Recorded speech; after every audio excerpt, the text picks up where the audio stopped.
আসছি, কিন্তু আমার সাথে যেই 4 জন ছিল শুধু আমাকে ভিসা দিছে, আমার সাথে 2 জনকে ভিসা দেয়নি, 3 জনকেই ভিসা দেয়নি। আর আপনার তারা ব্যাগটা যে বাংলাদেশ থেকে পাননি আসতেই পারে নাই।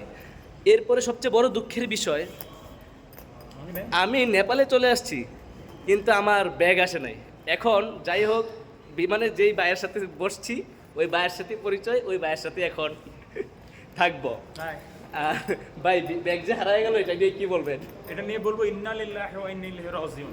এটা এটা কিভাবে মিসিং ভাই, কিভাবে হতে পসিবল? পারে এক্সচেঞ্জ হতে পারে, ওই যে আরেকটা ব্যাগ আসছে সেটা তো কোনো মালিক খুঁজতে আসে নাই না, হতে পারে এটা হয়ে গেছে, মিসিং ওই কারণে হয়েছে। দেখা যাক, আল্লাহ ভরসা।